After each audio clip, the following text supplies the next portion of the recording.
Download aplikasi Tarbiyah Sunnah di handphone Anda. Tersedia di Google Play dan App Store.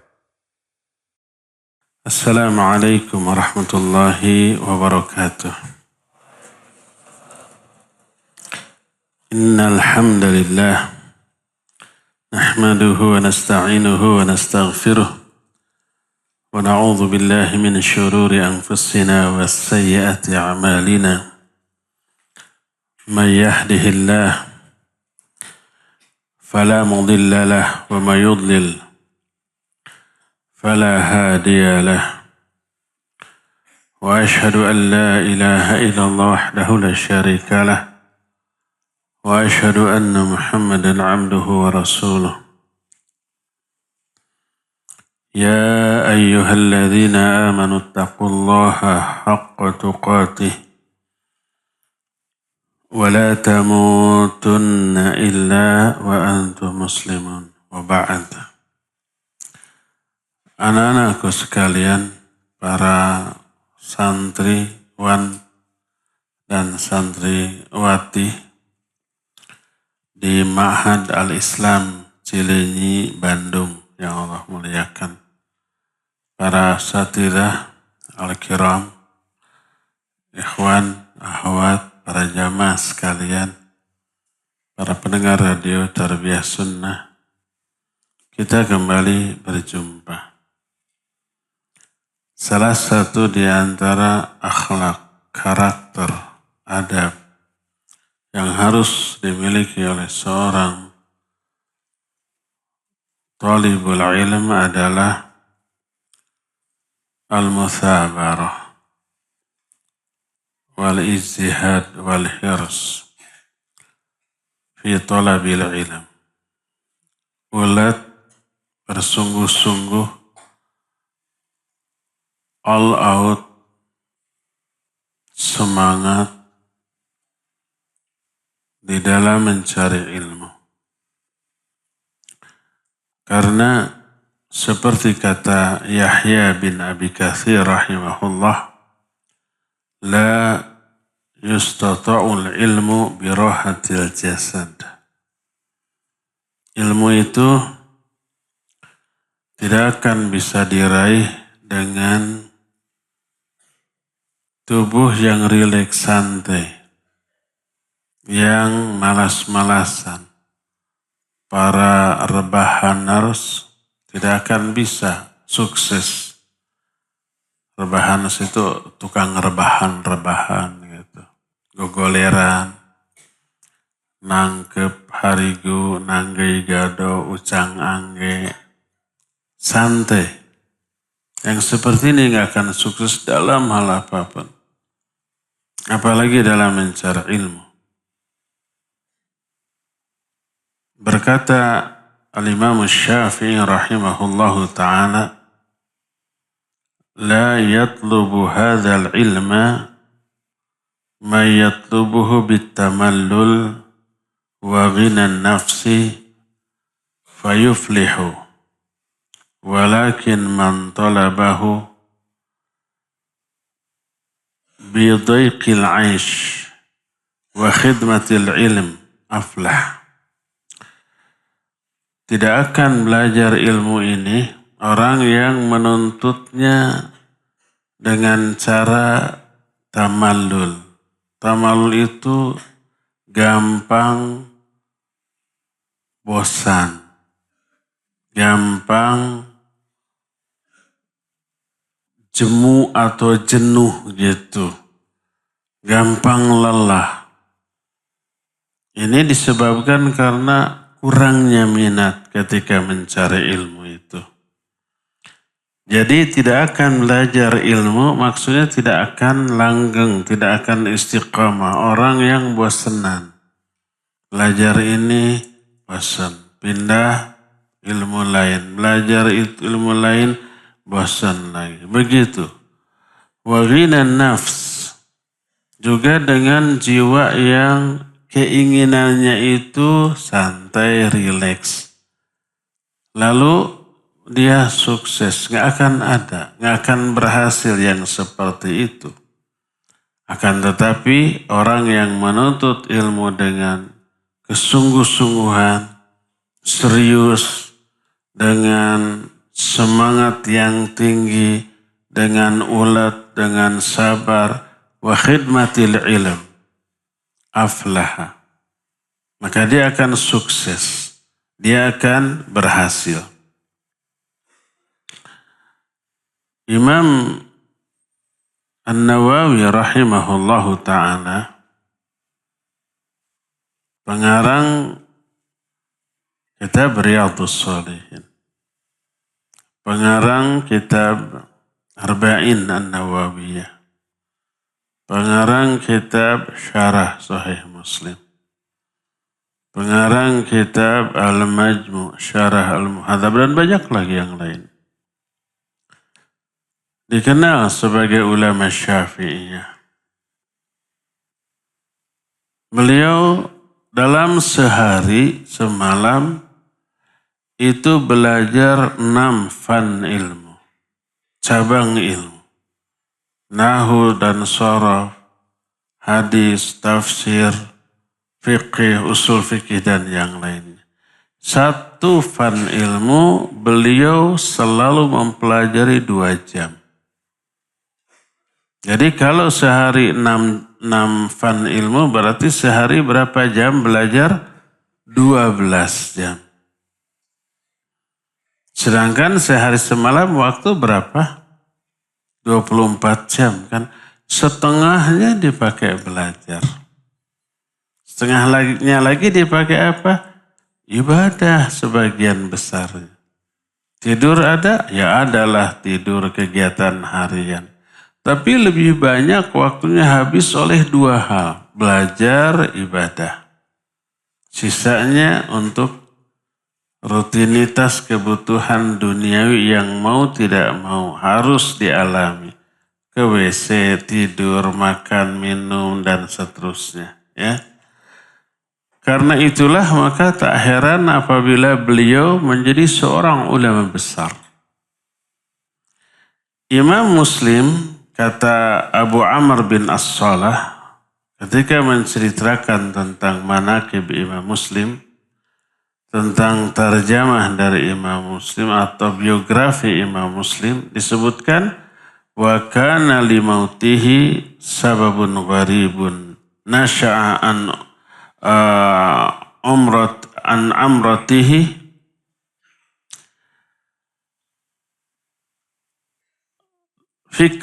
fikriyah ilmiah. Wafat atau kematian Imam Muslim memiliki penyebab yang aneh, yang tidak lazim, tidak normal. Itu disebabkan karena kepedihan dan kesulitan hidup disebabkan karena menuntut ilmu.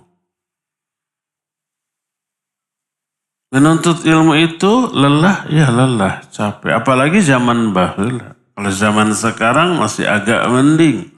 Banyak fasilitas, teknologi yang bisa dimanfaatkan untuk mempermudah dalam mencari ilmu.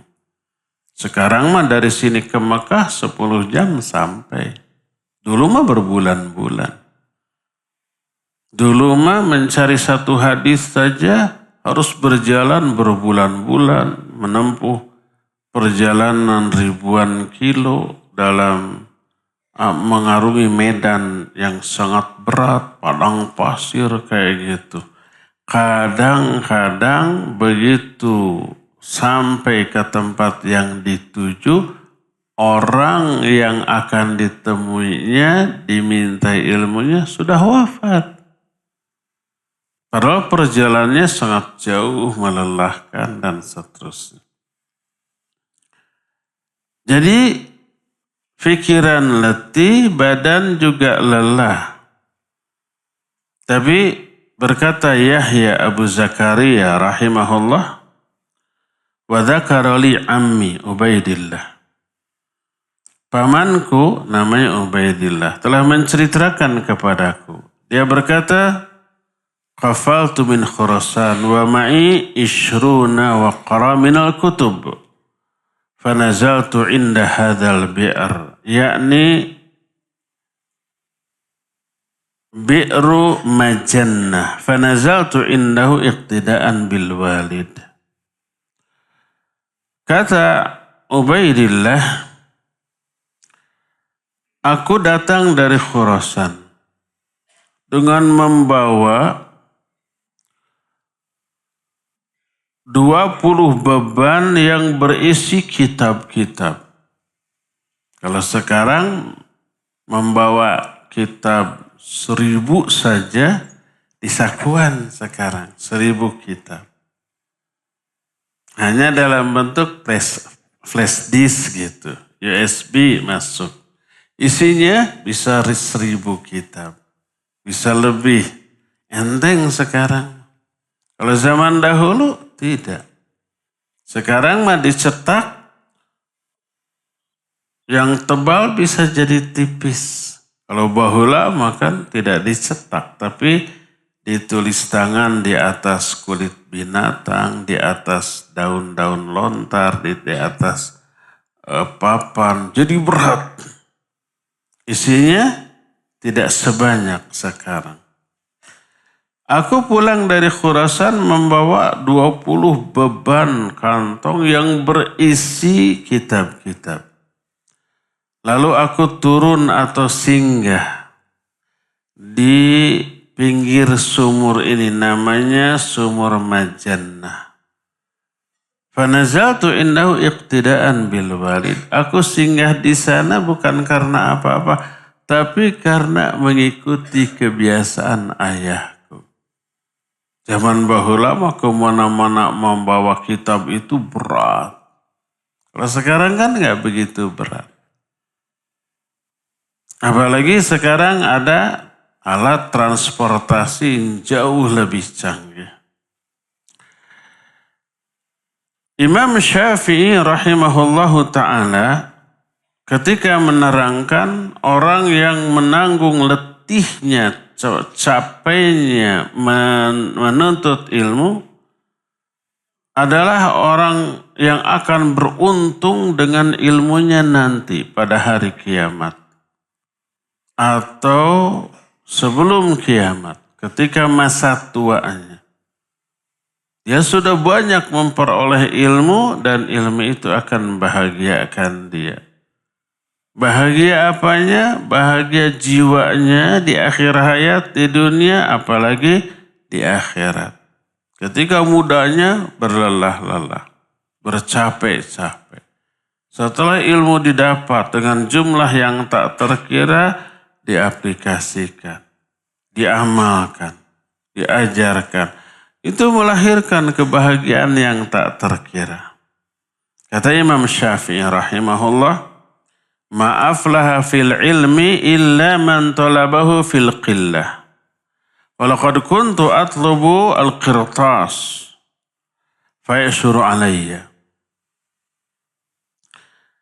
Kata beliau, tidak akan bahagia, tidak akan sukses, tidak akan beruntung orang yang menuntut ilmu, kecuali orang yang menuntutnya dalam keadaan serba berkekurangan. Kalau serba berkekurangan, lelah, letih, serba susah, itu sungguh-sungguh biasanya. Terus beliau menyatakan, aku dulu mencari selembar kertas pun sangat sulit. Sangat susah sekali memperoleh, walaupun hanya selembar kertas. Kalau kita, jangankan selembar.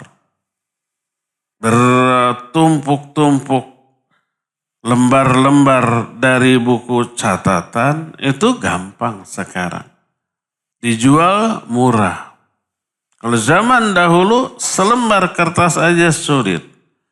Beliau berkata, la yatlubu ahadun hadzal ilma bil mulki wa izzatin nafs fayuflih. Tidak akan ada seorang pun yang menuntut ilmu ini dengan kekuasaan atau dengan harta, dengan izzatun nafas, dengan kebanggaan jiwa karena dia bangsawan, berasal dari keluarga terhormat, lalu gampang mudah mencari ilmu? Tidak.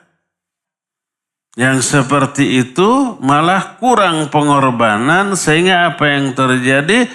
Kurang bersungguh-sungguh. Karena itulah kita melihat zaman baheula, para imam ketika mencari ilmu sampai bangkrut. Karena besarnya biaya yang harus dikeluarkan. Imam Malik rahimahullah itu sampai membongkar rumahnya. Lalu atap rumah yang terdiri dari kayu-kayu dijual. Untuk apa? Untuk biaya mencari ilmu. Termasuk Imam Bukhari rahimahullahu ta'ala. Beliau sampai melarat. Karena semua yang dia itu sampai tidak keluar berhari-hari. Kenapa? Karena tidak memiliki pakaian untuk menutup aurat. Semua barang berharga yang bisa dijual, dia jual. Untuk apa? Bekal mencari ilmu. Biaya mencari ilmu. Tapi mereka tidak mengeluh dengan keadaan. Nah, lihat, pernah saya mengisahkan di sini bagaimana Al-Imam Syafi'i rahimahullah keseriusannya di dalam menelaah ilmu. Sampai-sampai seringkali semalaman beliau begadang. Tidak tidur. Tapi tidak tidurnya, begadangnya itu bukan untuk yang sia-sia. Tapi untuk menelaah ilmu. Pernah kan di sini saya kisahkan pertemuan Imam Syafi'i kepada Imam Ahmad. Imam Syafi'i berkunjung ke madrasahnya Imam Ahmad. Imam Ahmad itu muridnya. Imam Ahmad ketika mengajar di hadapan murid-muridnya sering bercerita tentang Imam Syafi'i. Sebagai ulama yang ahli ibadah, akhlaknya mulia, ilmunya Masya Allah jarang ada tandingan. Dipuji habis. Ada berita Imam Syafi'i mau berkunjung ke Imam Ahmad. Geger. Senang ingin lihat orang berilmu. Mau istifadah. Mengambil faidah. Bukan sekedar dari ilmunya, tapi terutama dari perilakunya. Ingin tahu ibadahnya kayak apa. Sampai kesehariannya, tidurnya gimana, makannya gimana. Itu pasti penuh ilmu itu. Imam Ahmad itu kalau ngajar 20.000 orang. Murid yang hadir. Tapi yang menulis paling 500 orang. Sisanya tidak ada yang menulis. Kenapa? Karena mereka mengambil faidah dari perilaku Imam Ahmad. Dari ibadahnya, dari akhlaknya, dari semua kesehariannya. Itu ilmu. Nah, Imam Syafi'i mau datang ke madrasah Imam Ahmad. Wah, murid-muridnya senang. Murid-murid Imam Ahmad mau dilihat. Lalu diikuti. Sebab itu pasti pengamalan dari ilmu. Kebayang Imam Syafi'i semalaman tahajud. Kebayang beliau itu kalau makan penuh adab, tidur penuh adab begitu. Begitu datang Imam Ahmad karena yang datang seorang yang berilmu, yang soleh, ahli ibadah, dimuliakan. Man kana yu'minu billahi wal yawmil akhir falyukrim dhaifah. Semua makanan terbaik keluar tuh. Dibayangkan oleh murid-murid Imam Ahmad. Karena Imam Syafi'i orang soleh kan tidak gembulnya. Dalam bayangan semua orang begitu. Ansin kata orang Sunda. Ansin itu makannya sedikit. 3 jari, sesuap, 2 suap sudah. Dibayangkannya begitu. Apa yang terjadi? Ternyata semua makanan yang disuguhkan habis oleh Imam Syafi'i dimakan.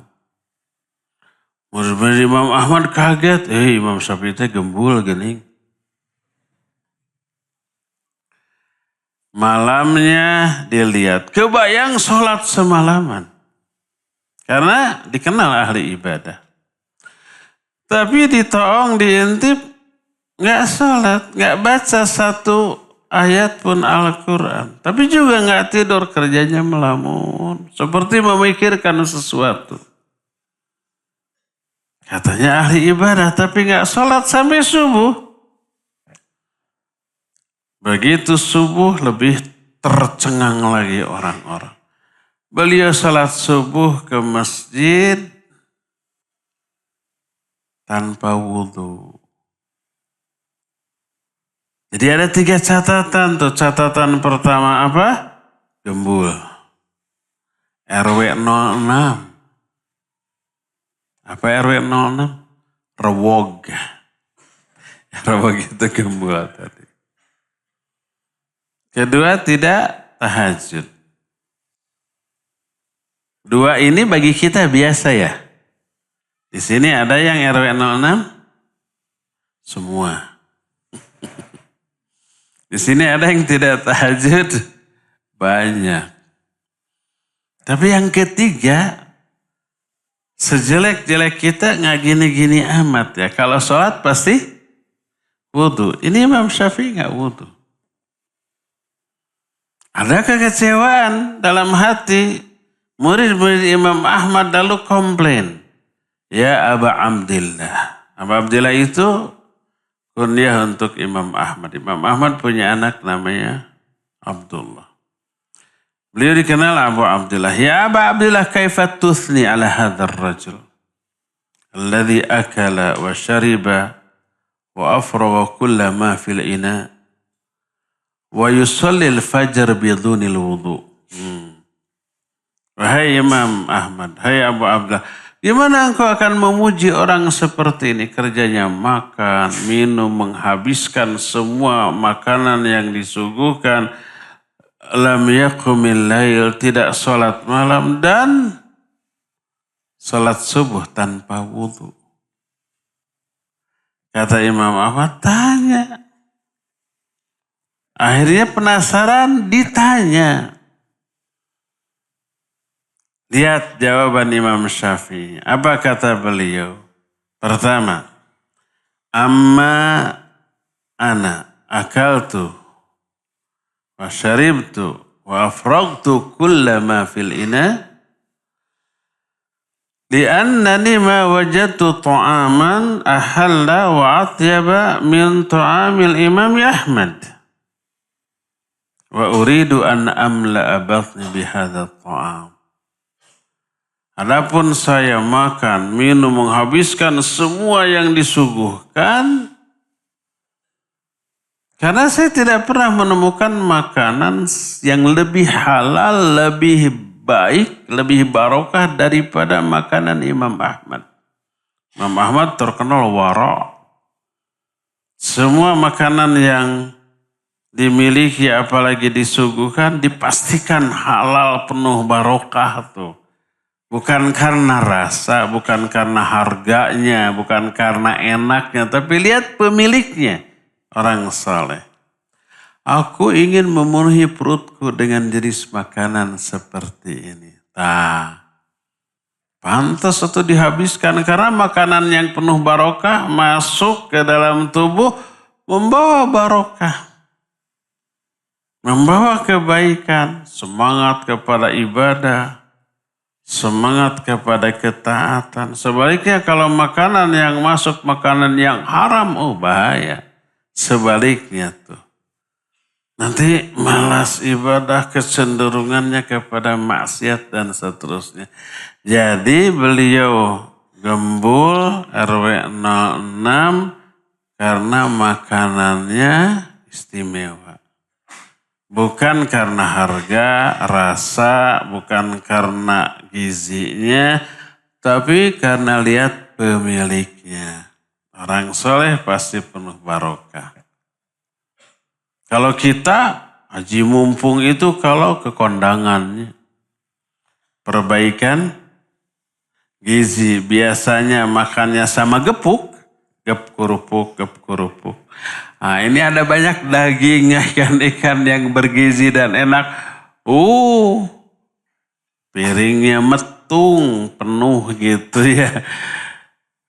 Rata-rata kita mah lihat rasa, gizinya, harganya gitu. Apalagi gratis gitu. Kali ini tidak, lihat pemiliknya. Ya. Jadi ternyata beliau makan banyak karena penuh barokah. Lihat pemiliknya. Saya tidak tanggung jawab ya ke ustadz-ustadz yang ada di sini.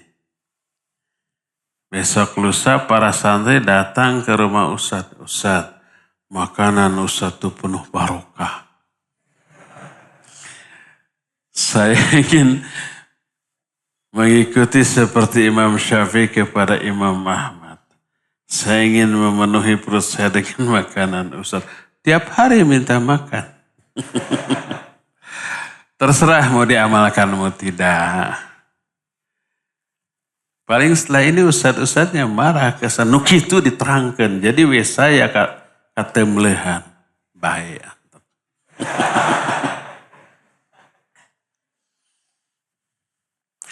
Kedua, amma kauni lam aqumil lail li'annani kuntu atafakkaru fil hadis. Adapun tadi malam saya tidak sholat malam, tidak tahajud. Karena tadi malam saya bertafakur tentang satu hadis.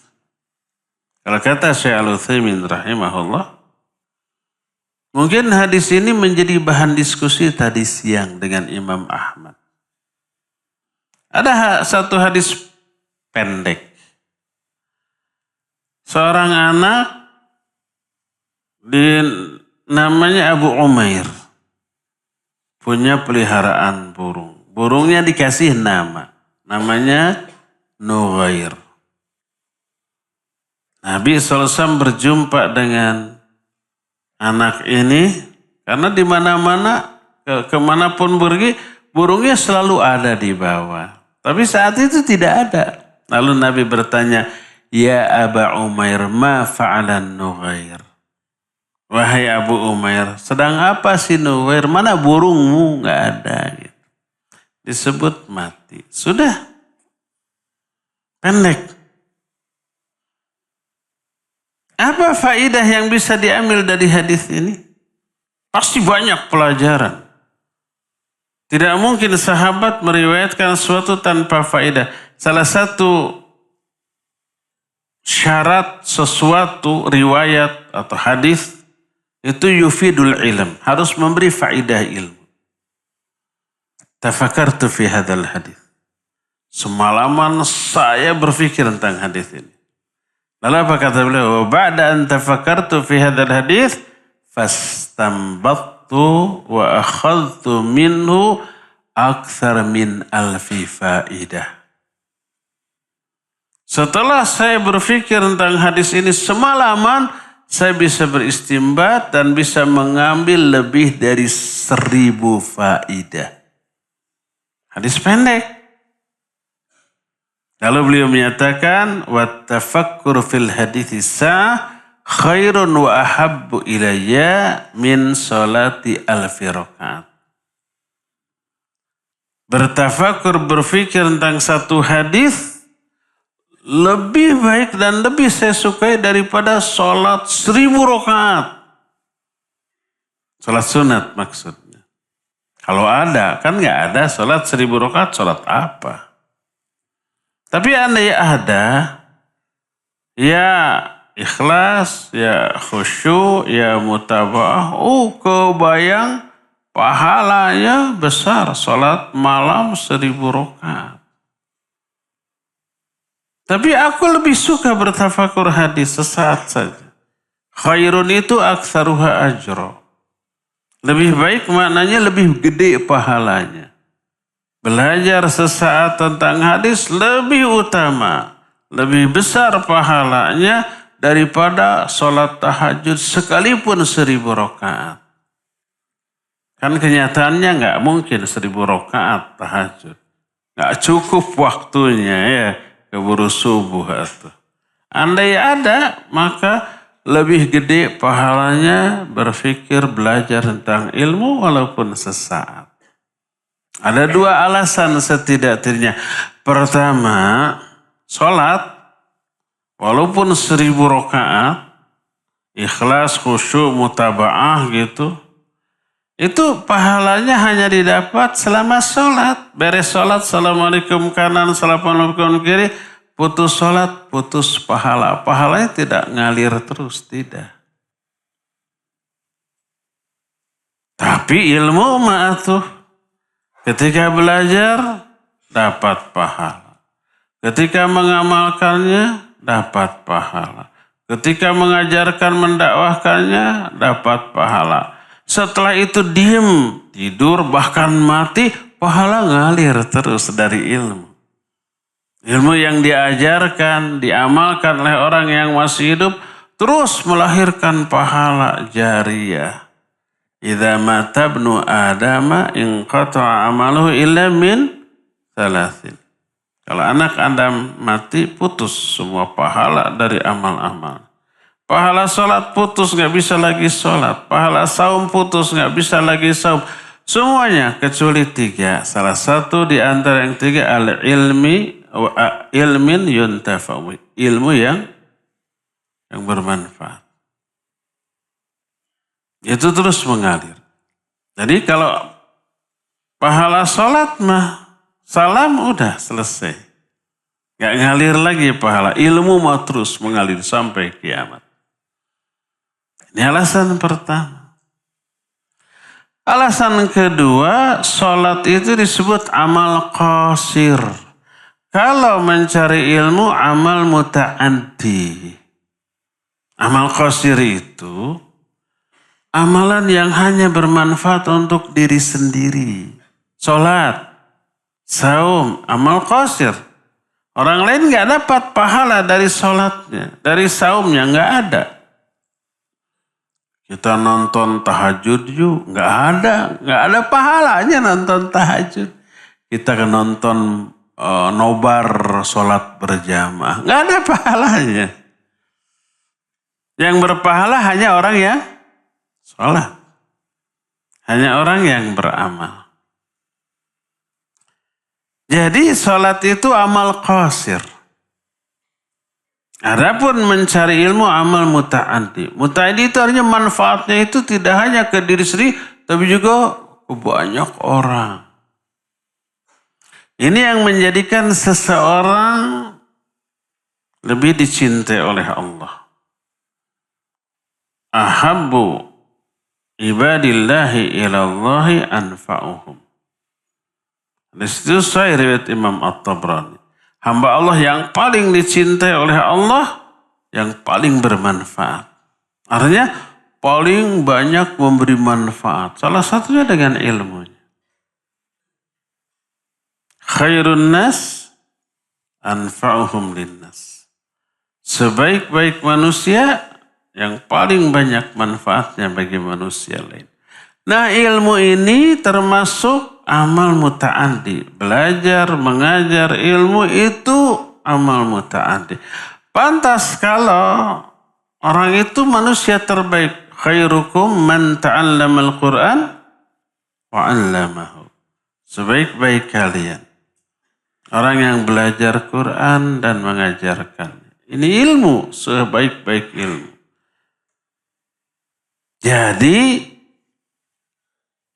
salat amal qasir, ilmu amal muta'addi. Salat hanya manfaat untuk diri sendiri, ilmu manfaatnya bagi orang banyak. Karena itulah Imam Syafi'i menyatakan bahwa berfikir tentang hadis, belajar hadis saat lebih baik. Lebih aku sukai daripada sholat 1000 rakaat. Dari sinilah maka kita mengetahui kesungguh-sungguhan Imam Syafi'i. Semalaman nggak tidur. Dan ini menjadi penyebab yang ketiga. Amma kauni lam atawadda li sholatil fajr. Adapun tadi malam saya tidak wudhu untuk sholat subuh karena saya belum batal dari Isya. Dan tak ada kewajiban untuk apa? Mengulang kembali wudhunya karena belum batal. Tidur tidak, batal tidak. Ini menunjukkan semalaman Imam Syafi'i tidak tidur untuk apa? Belajar ilmu, menelaah, berfikir ilmu. Dan ini keuletan, kesungguh-sungguhan, semangat yang tinggi terhadap ilmu yang dimiliki oleh Imam Syafi'i rahimahullah ta'ala. Maka pantas apabila beliau itu menjadi seorang ulama besar tuh. Nah kita rajin tidak tidur semalaman karena insomnia. Ingin tidur tapi nggak bisa. Terus diisi bukan oleh belajar ilmu, memurajaah ilmu, memurajaah hafalan Quran. Tapi apalagi zaman sekarang ada TV, ada internet, ada HP, gadget. Semalaman melek, rusak mata tuh. Rusak juga pikiran tuh. Rusak juga kesehatan badannya tuh. Karena tubuh yang harusnya istirahat terus bekerja. Dan ketika istirahat seluruh bagian tubuh kecuali jantung melakukan recovery. Recovery itu pemulihan. Ketika tidur, makanya tidur menyehatkan. Asal takarannya pas ya. Kalau tidur sepanjang hari nggak bagus juga. Nah, nggak tidur menyebabkan seluruh organ tubuhnya tidak istirahat. Padahal lelah harus istirahat. Terus diforsir. Gara-gara si mata yang menatap terus HP, menatap tablet, komputer, laptop, TV. Akhirnya lelah, besoknya ya pasti tumbang. Lelah. Besoknya libur agak mending bisa tidur. Besoknya harus belajar. Besoknya harus bekerja. Tubuh lelah. Tidak istirahat. Sakit nanti dia. Imam Syafi'i rahimahullah begadang itu dengan sesuatu yang sangat bermanfaat bagi diri dan bagi umat. Akhirnya beliau meraih manfaat yang besar dari hasil begadang. Berupa apa? Tersebarnya ilmu. Berupa mengalirnya pahala dari ilmu yang diajarkan dan didakwahkan. Dan ini bukti keuletan para ulama di dalam mencari ilmu.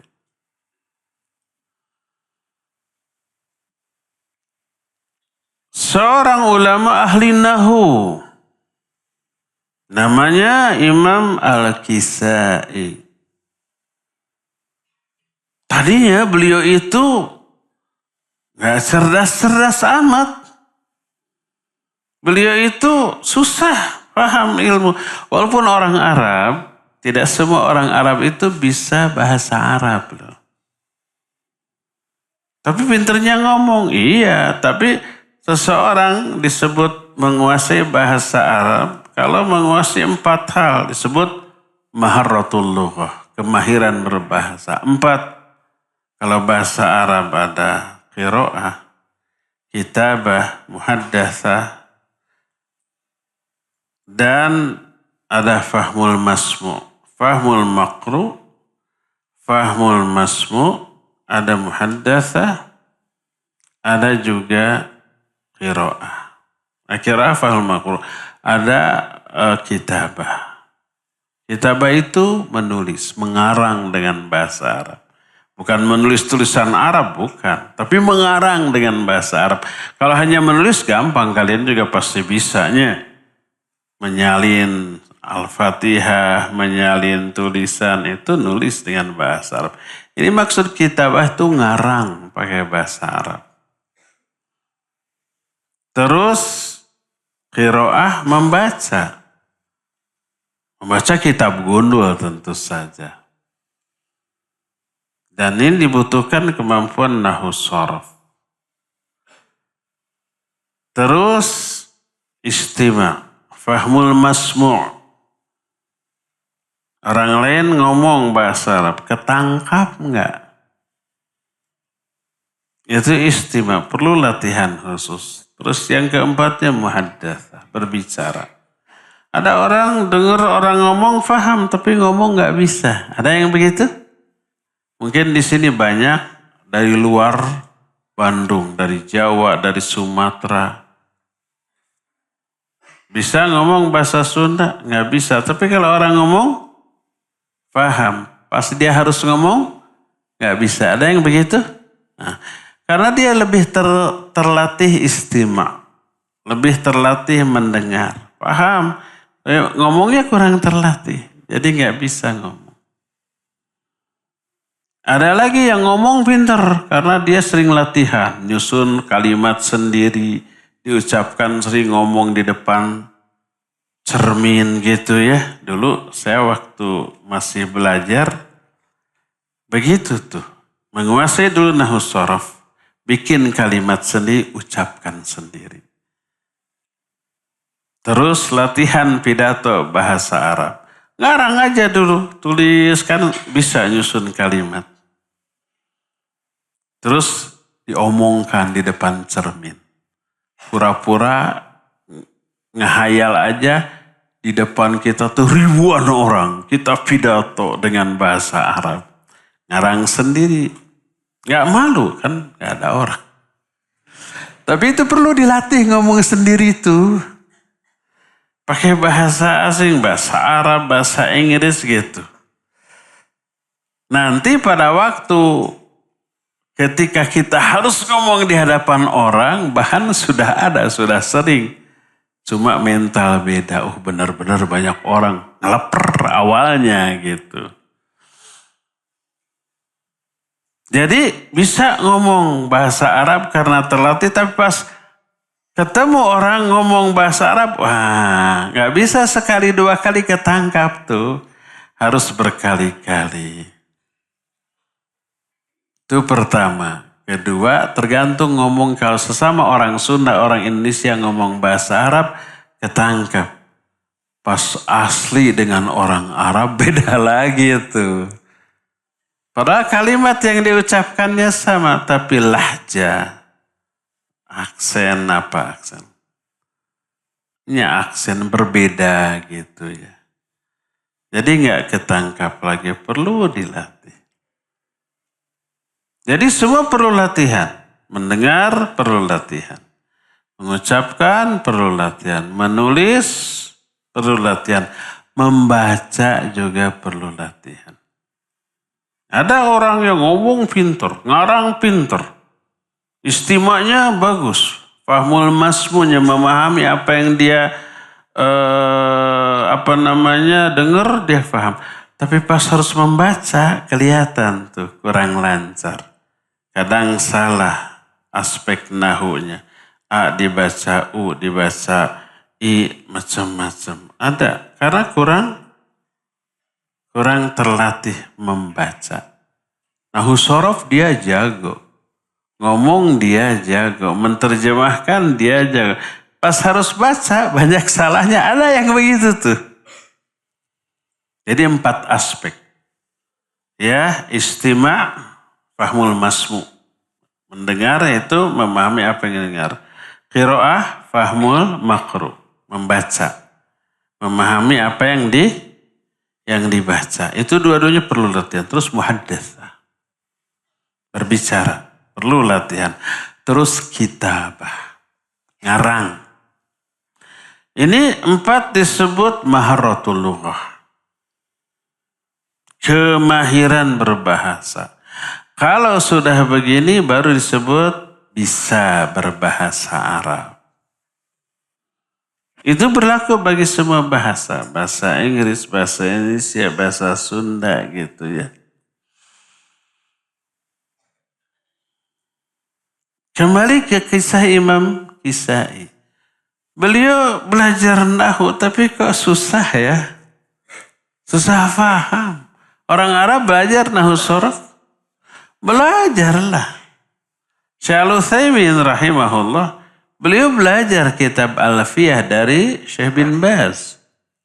Beliau orang Arab, pintar bahasa Arab, sehari-hari bahasa Arab.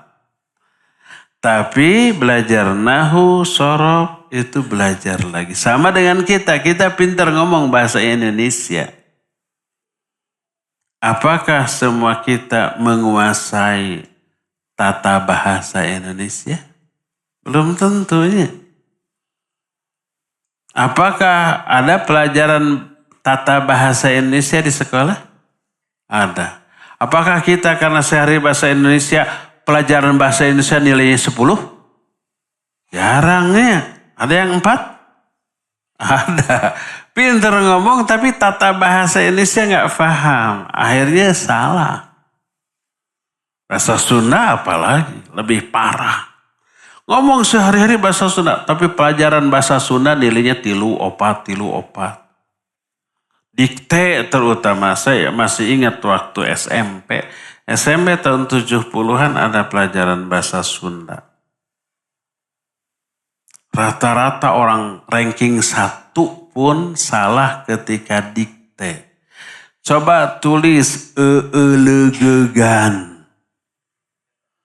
Banyak yang nulisnya legegan. Salah. Kalau harus eu. Geleyeng delman teh maju. Tulis geleyeng. Diperek-pek siaku aing. Ada tulis. Banyak terus diperek-pek. Salah. Itu tata bahasa Sunda. Undak usuk bahasa namanya. Ya. Jadi bahasa Arab ada tata bahasa. Disebut nahu. Ada sastranya. Disebut balaghah. Beda lagi kalau sastra lebih tinggi lagi. Bahasa Indonesia juga kan ada sastra Indonesia. Ada kesusastraan, beda lagi. Lebih tinggi lagi daripada tata bahasa. Imam Al-Kisai belajar gak paham-paham. Sampai putus asa. Akhirnya dia mikir, sudah saya mau banting setir aja lah. Jangan, gak perlu belajar. Mau usaha dagang kayak gitu. Suatu saat ketika beliau ada di sebuah ruangan sambil ngelamun mau melakukan apa. Tanpa sengaja melihat seekor semut di bawah menggigit makanan. Terus merayap ke dinding mau dibawa ke atap. Tapi karena makanan yang dibawanya lebih gede daripada tubuhnya, akhirnya baru sejengkal jatuh ke bawah. Lepas tuh makanan. Korejat dia bangun lagi. Bukan bangun lagi, kata nggak jatuh lagi gitu. Digigit lagi, naik lagi. Sekarang 2 jengkal. Jatuh lagi. Digigit lagi, naik lagi. 3 jengkal. Makin lama makin tinggi. Entah berapa puluh kali. Jatuh bangun naik, jatuh bangun naik. Trial and error, berusaha gagal, Entah keberapa puluh kali, akhirnya dia tiba di sarangnya di atap. Diperhatikan oleh Imam Al-Kisai, beliau menyatakan hadhin namlah muthabirah. Ini semut sangat ulet, gagal berkali-kali. Gak pernah putus asa, gak pernah bosan, gak pernah jemu, gak pernah jenuh, gak kenal lelah, gak kenal capek. Terus berusaha, akhirnya berhasil. Sampai di tempat tujuan. Dia mikir kalau semut seulet itu berpuluh-puluh kali gagal, akhirnya berhasil. Kenapa saya tidak bisa begitu? Muncul lagi tuh semangatnya tuh. Saya harus belajar lagi nahu. Sekali gagal 2 kali. 2 kali belum paham 3 kali. Belum paham 10 kali. Belum paham 10 kali, 100 kali. Suatu kali pasti akan paham. Akhirnya beliau belajar lagi ulat. Sampai berhasil dan dikenal sebagai ahli nahu. Sampai sekarang. Imam Al-Kisai penjelasan beliau tentang masalah nahu selalu menjadi rujukan oleh ulama-ulama setelahnya. Kalau kalian nanti menelaah atau mungkin belajar tafsir Ibnu Katsir, tafsir At-Tabari, tafsir Al-Qurtubi, itu selalu qala Al-Kisai. Telah berkata Imam Al-Kisai. Begini. Ketika membahas a'udzubillahi minasyaitonirrajim, Imam Ibnu Katsir dalam kitab tafsirnya ketika membahas Allah, qala Al-Kisai, berkata Al-Iskah, Allahu asluhu al-ilahu. Kata Imam Al-Kisai, Allah itu asalnya dari al-ilah. Kebayang al-ilah? Alif, lam, hamzah di kasrah. Lam lagi, alif lagi, mad ya. Al-ilahu. Terus, kenapa bisa menjadi dari al-ilah menjadi Allah? Kata beliau, hudhifatil hamzah wa udghimul lam. Salah satu hamzahnya dibuang lalu dimasukkan lam. Jadi lamnya itu ada 3. Alif, lam, ha. 2 di antara lam ini disatukan dengan syiddah. Jadilah Allah. Itu penjelasan Imam Al-Kisai.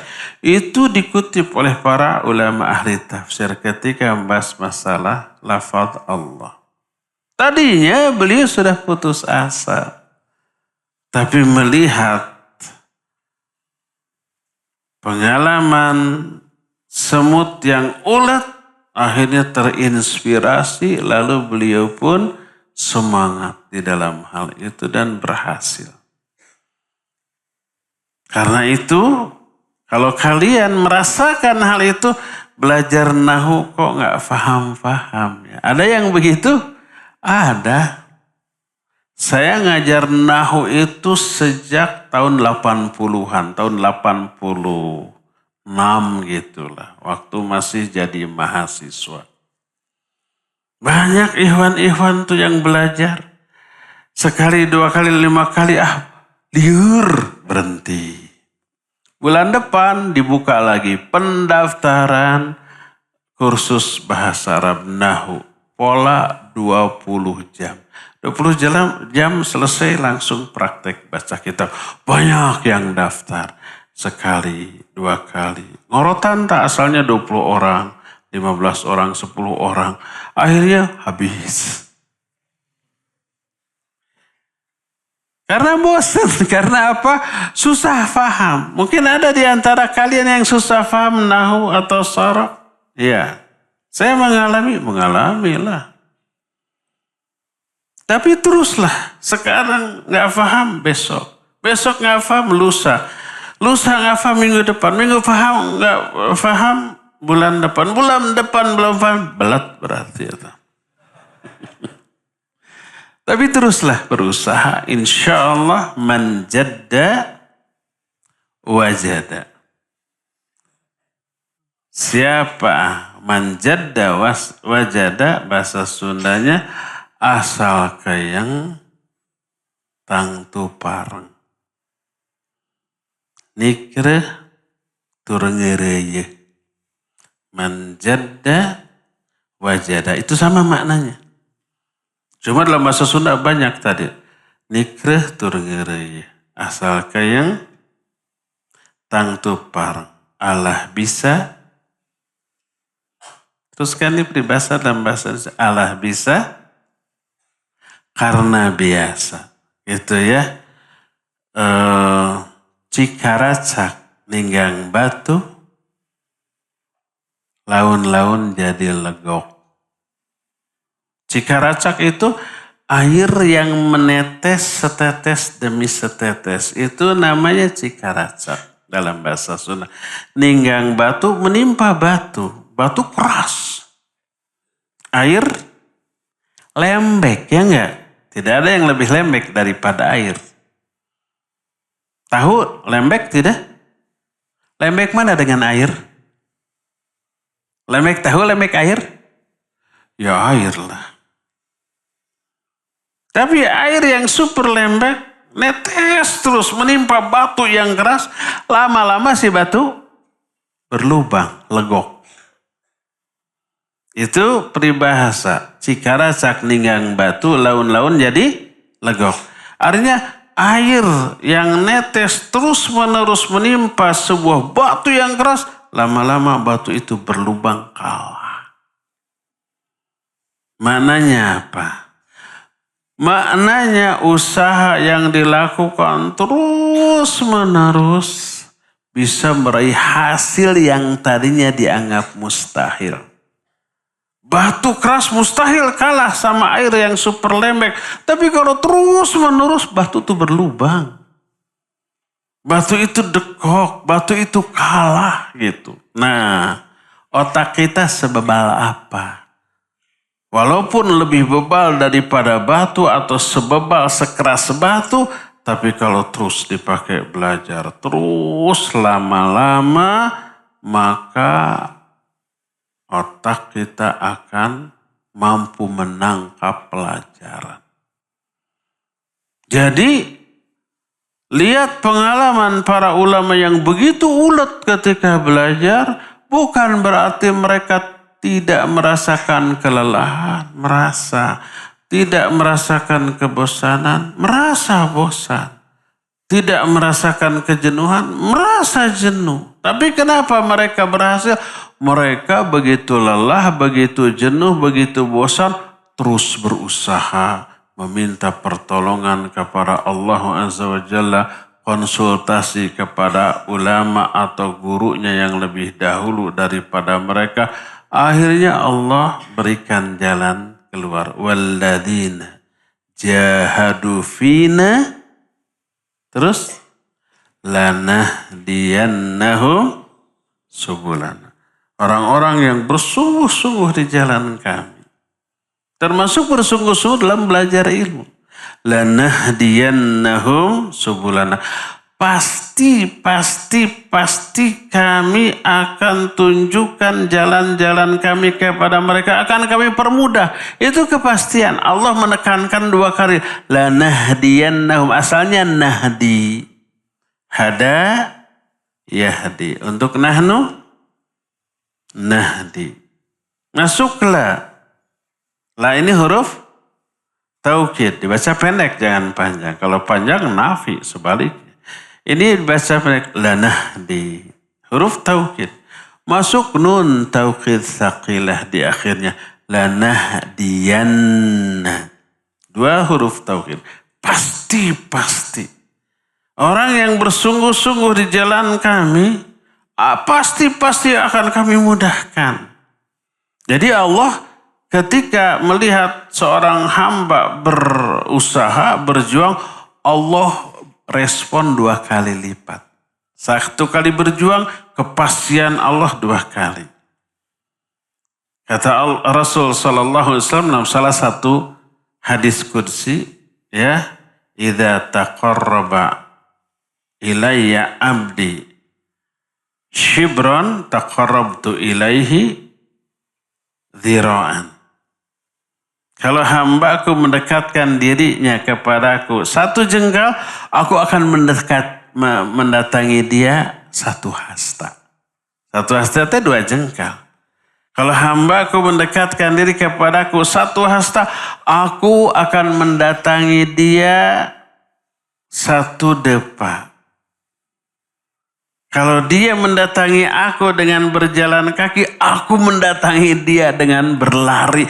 Jadi respon Allah kepada usaha seorang hamba itu 2 kali lipat tuh. Makanya asal kita menunjukkan effort, usaha, ikhtiar, perjuangan yang sungguh-sungguh, Allah merespon 2 kali lipat. Allah kasih hidayah, Allah kasih semangat, Allah kasih support, Allah kasih motivasi, dan Allah kasih kemudahan. Jadi kalian kalau merasakan kebosanan, kelelahan, capaian, atau kendala lain dalam belajar, optimislah, berbesar hatilah. Itu juga dialami oleh para ulama zaman dahulu. Teralami para ustadz zaman dahulu, tapi mereka tetap istiqomah, berjuang, ulet, sabar, sungguh-sungguh berkorban untuk itu, akhirnya sukses besar dan mereka menikmati kesuksesannya di masa tua. Ya, camkan ini, saya tahu kalian pasti mengalami banyak kendala, kesulitan, halangan-halangan ketika belajar. Itulah bumbu dari perjuangan.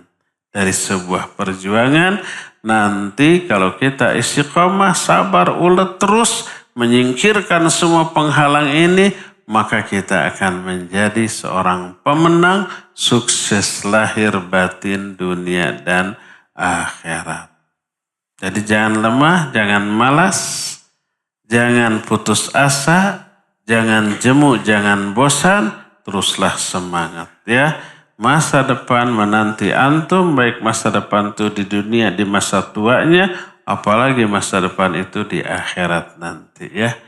Cukup ya, sampai di sini saja. Insya Allah kita akan lanjut di pertemuan yang akan datang. Kita masih punya sisa waktu untuk bertanya jawab. Wa sallallahu ala nabiyina Muhammadin wa ala alihi wa ashabihi wasallam. Afwan Ustadz, izin bertanya di luar pembahasan.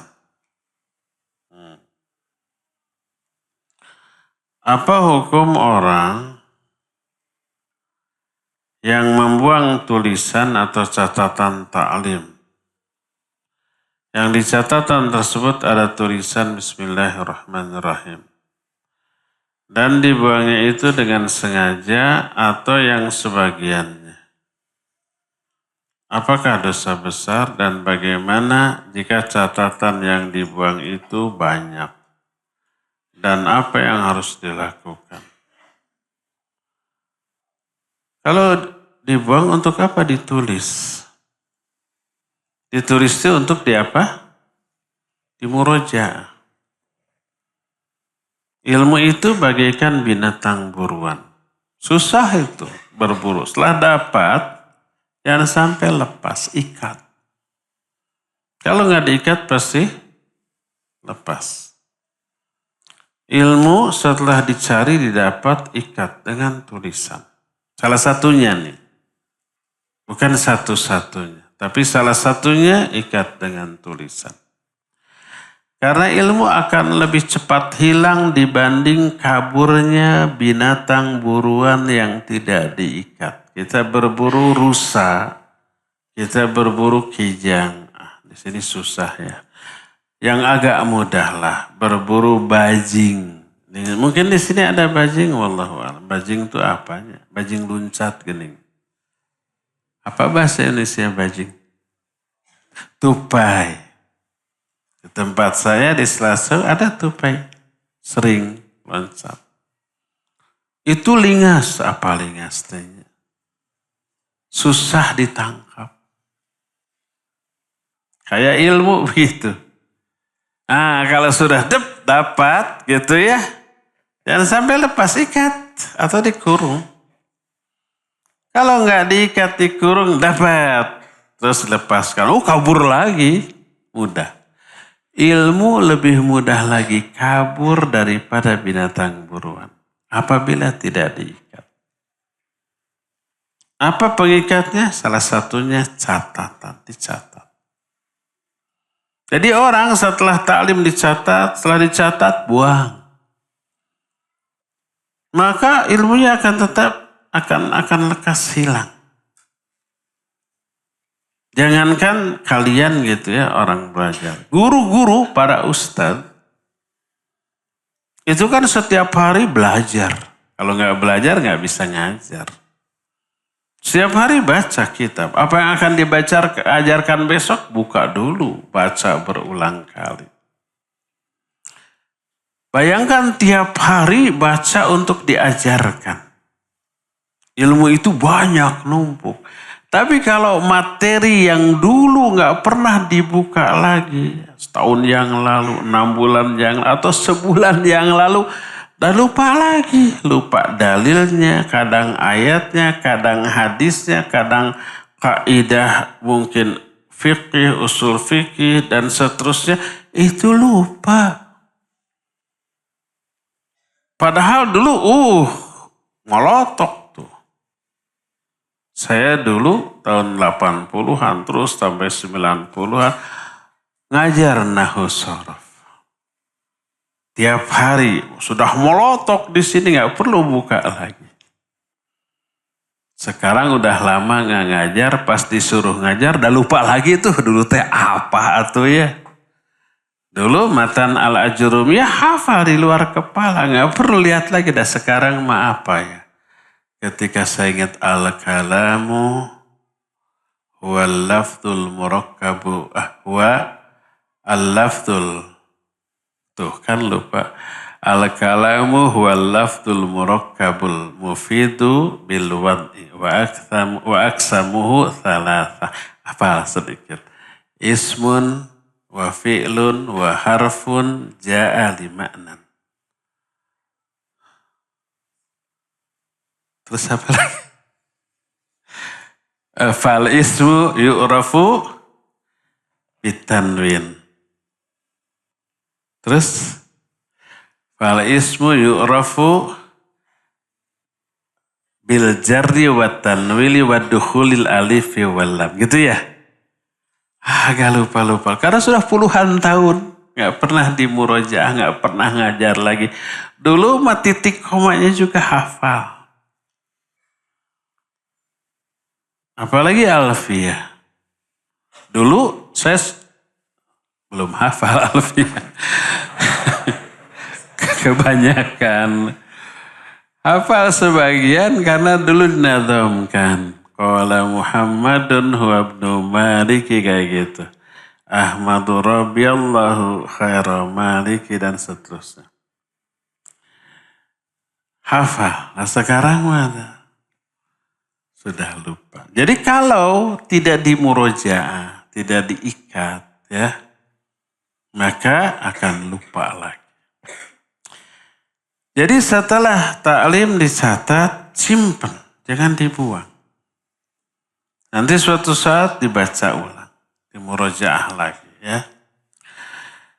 Jadi pertama kalau dia membuang itu tergantung. Kalau membuang itu sudah disalinkan, kalau mencatat ketika taklim tidak rapih kan.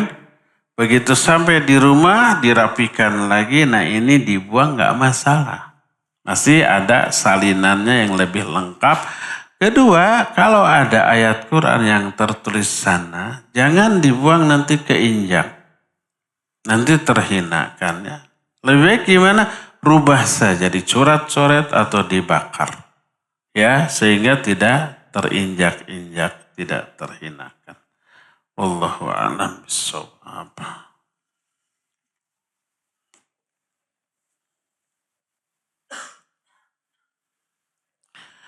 Bagaimana cara menghilangkan kesombongan dan mudah kesal tanpa alasan yang jelas? Sombong, kesel tanpa alasan yang jelas. Jelas sebenarnya alasannya. Dan bagaimana untuk mudah menghargai orang lain. Iya, apa makna sombong? Sombong menurut syariat adalah batarul haq wa ghamtun nas. Menolak kebenaran dan meremehkan manusia. La yadkhul jannah man kana fi qalbihi mithqala dzarratin min kibrin. Tidak akan masuk surga orang yang dalam hatinya ada kesombongan walaupun sekecil debu. Di akhir hadis beliau menyatakan al-kibru batarul haqq wa ghamtun nas. Menolak kebenaran, meremehkan sesama manusia. Apa penyebabnya? Penyebab pertama dari semua keburukan adalah kebodohan. Dia bodoh, minimal bodoh tentang bahaya dari kesombongan. Minimal bodoh bahwa kelebihan harus membuat kita tawadhu. Kelebihan dari kebanyakan orang. Kita lebih berilmu, lebih berharta, lebih berkuasa. Kelebihan dalam semua yang Allah berikan harus membuat kita tawadhu. Ya, apalagi ilmu, bukan membuat sombong. Jadi alasan yang pertama jelas karena kebodohan. Bagaimana cara menghilangkannya? Belajar. Kata Nabi SAW, inna ilajal ayyi as-su'al. Obat bagi kebodohan adalah bertanya. Dengan bertanya dijelaskan dapat ilmu. Kalau kebodohan obatnya adalah ilmu, berarti kebodohan adalah penyakit. Dari kebodohan itu lahir beragam keburukan. Kufur, syirik, bid'ah, maksiat, termasuk kesombongan. Jadi cara mengobatinya, menghilangkannya, belajar. Dengan belajar, dia nanti akan tahu bahaya kesombongan. Dengan belajar nanti pertama, dia tahu bahwa sombong termasuk karakter iblis. Aba wastakbar wa kana minal kafirin. Kedua, ancamannya jahannam. Alaysa jahannam maswal lil mutakabbirin. Bukankah jahannam itu tempat yang layak untuk orang-orang yang takabur? Ketiga, nanti dia tahu takabur itu tidak akan masuk surga. La yadkhul jannah man kana fi qalbihi mithqala dzarratin min kibrin. Tidak akan masuk surga orang yang takabur walaupun sekecil debu. Ya, nah, lihat ilmu-ilmu tentang takabur itu ancaman yang mengerikan. Setelah tahu nanti dia ngeri, takut. Setelah takut dia akan menghilangkan rasa takabur dan sombong. Bagaimana cara untuk mudah menghargai orang lain? Juga dengan ilmu. Ilmu tentang apa? Ilmu tentang hakikat hubungan kita dengan orang lain. Kita dengan orang lain itu saudara yang diikat oleh persaudaraan iman. Innamal mu'minuna ikhwah. Sebagai saudara wajib ada rasa cinta. Cinta ini wujud. Adanya keimanan kepada Allah. Kata Rasulullah SAW, la yadkhul jannata hatta tu'minu. Kata Rasulullah SAW, la tadkhul jannah hatta tu'minu wa la tu'minu hatta tahabu. Kamu tidak akan bisa masuk surga sebelum beriman. Kamu tidak dikatakan beriman sebelum saling mencintai. Wajib kita mencintai secara sama mukmin.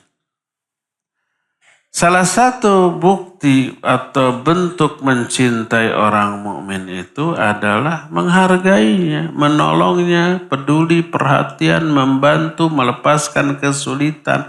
Gak boleh menghina, gak boleh merendahkan. La yaskhar qaumun min qaumin. Gak boleh mencela. Wala talmizu anfusakum. Wala tanabazu bil alqab. Gak boleh su'uran. Gak boleh menggibahi. Gak boleh tajasus. Ijtanibu katsiran minadh-dhann inna ba'dadh-dhanni itsm wala tajassasu wala yaghtab ba'dukum ba'dha. Ini larangan-larangan Allah.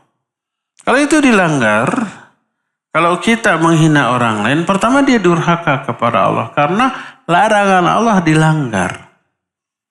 Menghinakan, mencela, memberi lakob-lakob yang buruk. Pertama durhakanya kepada Allah. Karena itu larangan Allah dilanggar. Sebelum durhaka kepada orang yang kita hina. Yang keduanya, menghargai sesama mukmin itu wujud iman.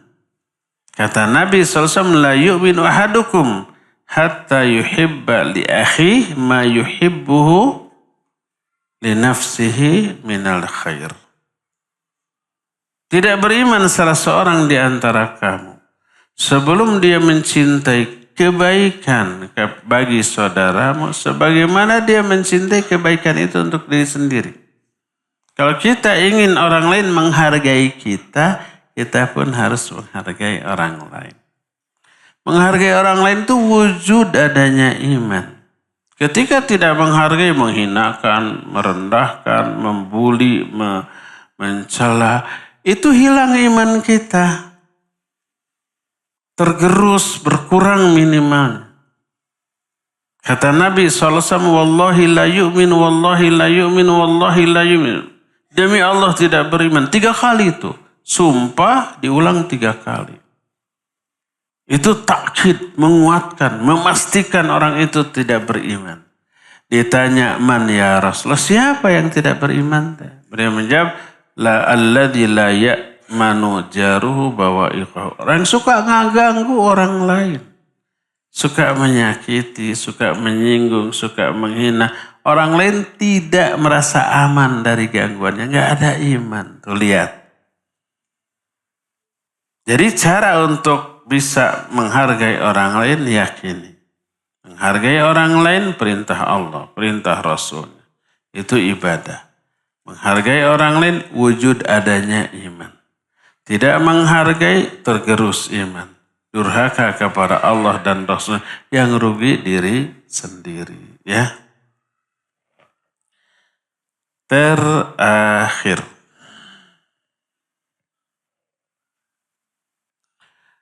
Ustaz, berikanlah motivasi bagi kami. Kan tadi itu semua motivasi ya. Sejam saya ngomong itu motivasi. Agar kalian semangat dalam belajar. Tidak bosan, tidak jenuh, bersungguh-sungguh, ulat, sabar, istiqomah, tangguh dalam belajar. Itu tadi motivasi apa bukan? Motivasi. Setelah saya ngomong memberi motivasi sebulan, muncul pertanyaan ini. Ustaz, berikan motivasi kepada kami. Apaan cikene? Belum selesai pertanyaannya.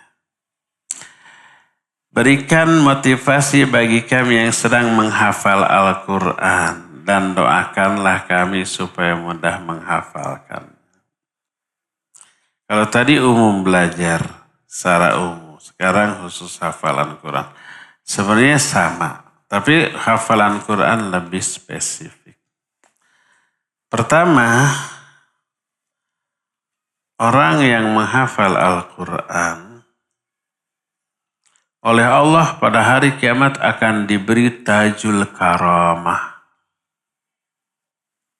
Mahkota kemuliaan. Lalu Al-Quran itu nanti akan berkata pada hari kiamat, Rabbi hallihi, ya Allah hiasi dia. Dihiasi oleh tajul karamah. Kata Al-Quran, Rabbi zidhu, ya Allah tambah. Lalu diberi 2 perhiasan yang tak ada bandingan dengan semua yang ada di dunia ini. Ini yang pertama. Makanya kalau kalian ingin diberi perhiasan di hari kiamat, diberi tajul karamah, hafal Al-Quran. Dalam hadis lain, Nabi SAW menyatakan, Man qara'al Qur'an wa ta'allamahu wa amila bihi. Siapa orang yang membaca Al-Quran, mempelajarinya, dan mengamalkannya, yuksa walidahu yaumal qiyamah bihullatain. Kedua orang tuanya itu akan diberikan pakaian dengan 2 perhiasan yang la yaqumu bihimad dunya. Tidak ada bandingannya dengan dunia dan isinya ini. Lalu kedua orang tuanya itu berkata, Rabbana bima kusina hadza. Ya Allah, bagaimana kami bisa diberikan pakaian perhiasan semewah ini, seindah ini? Maka dijawab, bi akhdhi waladikumal Qur'an. Karena anak kalian berdua ini telah mengambil Al-Quran. Menghafalkan Al-Quran. Mengamalkannya. Apalagi nanti mengajarkan. Jadi ternyata para penghafal Al-Quran, para pengamal Al-Quran tidak hanya memuliakan diri sendiri itu. Orang itu akan dimuliakan pada hari kiamat oleh Allah, tapi kedua orang tuanya juga. Coba umpamanya kalian berprestasi di dunia. Di dunia ini kuliah, lulus, lalu pas wisuda orang tua kan biasanya di apa? Diundang. Diumumkan. Wisudawan terbaik. Ternyata nama kita disebut. Terus diberi penghargaan. Selain penghargaan, hadiah. Apa hadiahnya? Umroh atau haji. Seneng nggak? Jawab tuh. Seneng apa tidak? Seneng biasa apa seneng bingit? Seneng, bisa nangis kita. Terus apa yang kita lihat orang tua kita? Seneng sumringah. Orang tua kita juga nangis. Bukan cengeng. Nangisnya nangis apa? Haru, bangga, bahagia. Coba kebayang. Setelah itu diumumkan lagi. Ini Ananda Fulan. Namanya Fulan. Kita panggil kedua orang tuanya untuk naik ke panggung. Seneng gak? Jawab. Yang senang anaknya orang tuanya. Tiga-tiganya. Kan orang tuanya 2 orang. Senang biasa atau senang bingit? Bingit. Lalu diumumkan. Yang umroh dapat hadiah umroh haji bukan hanya anaknya. Orang tuanya juga. Kira-kira yang akan dilakukan oleh 3 orang ini apa? Apa? Nah, saat itu namanya haji umroh di panggung. Saat itu, apa yang mereka lakukan? Sujud syukur, nangis, bangga, bahagia, senang. Mau begitu? Menyi. Kenapa kalian gak tertawa? Padahal itu lucu loh. Karena kalian tidak paham arti menyi. Gak ada terjemahannya. Artinya kalau mau begitu berjuang, berusaha, belajar. Itu baru di dunia. Bayangkan di akhirat. Pada hari kiamat. Dikasih tajul karomah. Dikasih apa tadi tajul karomah teh? Yang apa di kepala raja teh? Kota? Mahkota kemuliaan. Orang tuanya juga dikasih. Di hadapan semua makhluk. Mau kayak begitu? Mau biasa atau mau bingit? Kalau mau bingit, usahanya jangan usaha biasa, tapi usaha bingit juga ya. Semoga ini memotivasi kalian. Tidak sia-sia orang tua memondokkan kalian di sini. Kalau sekeluar dari sini jadi hufad, alim, duat, bermanfaat bagi umat. Tidak hanya di dunia sampai ke akhirat. Tidak hanya untuk diri sendiri tapi juga bagi para orang tua. Ya, semoga semua anak-anak yang ada di sini kelak menjadi kebanggaan orang tua dunia sampai akhirat, menyelamatkan dan memuliakan diri sendiri dan orang tua sampai ke akhirat nanti ya. Saya hanya bisa mendoakan kalian tidak hanya mengaminkan tapi berusaha, berjuang, bersungguh-sungguh ya. Wassallallahu ala nabiyina Muhammadin wa ala alihi wa ashabihi wasallam. Cukup sampai di sini. Subhanakallahu bihamdik asyhadu an la ilaha illa anta astaghfiruka wa atubu ilaik. Walhamdulillahi rabbil alamin. Wassalamualaikum warahmatullahi wabarakatuh.